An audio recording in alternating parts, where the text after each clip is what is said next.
inequity, which was, if I may put it this way, un-American.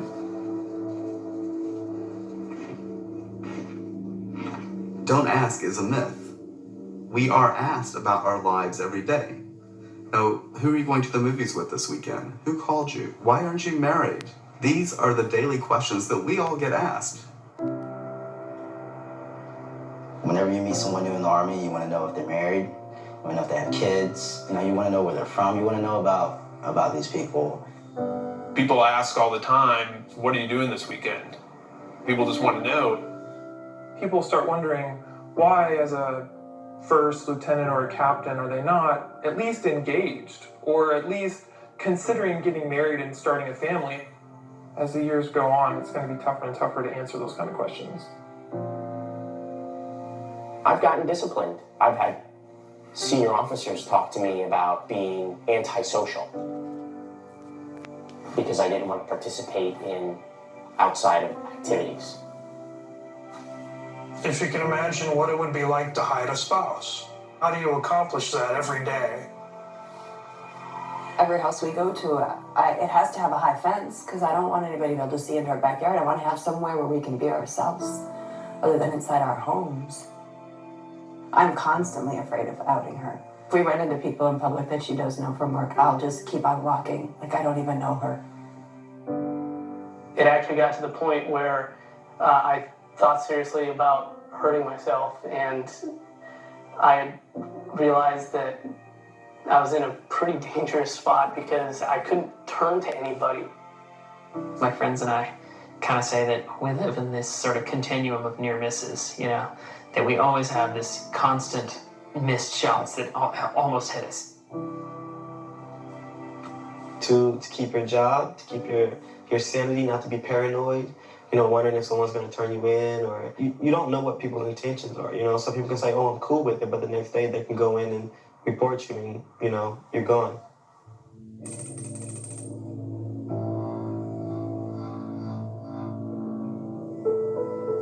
Dixon Osborne of the Service Members Legal Defense Network joins us. He's part of an organization that opposes the policy. Any policy that discriminates or treats lesbian gays differently than heterosexuals, I think, is rife with problems. The phones were ringing off the hook from service members. Is it true that we can serve openly now? They were left out on a limb. Nobody thought about what was going to happen to the service members except the people who founded SLBN. They knew that service members were going to get tripped up with this law. Don't ask, don't tell was supposed to mean that if you didn't volunteer that you were gay or lesbian, you were okay because they couldn't ask you. What we then got were a lot of military people asking, in effect, doing investigations, checking people's emails, watching who went to a gay bar.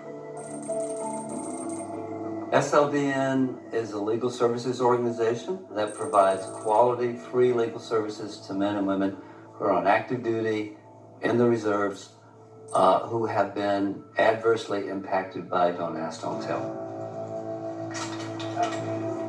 I knew back then that this is going to take a 20-year effort to get this law undone.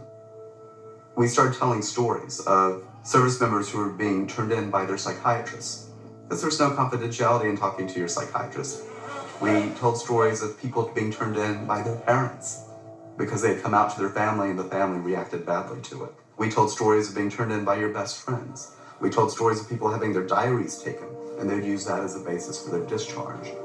What we found in the first year under Don't Ask, Don't Tell is that the military continues to ask, it continues to pursue, and it continues to harass.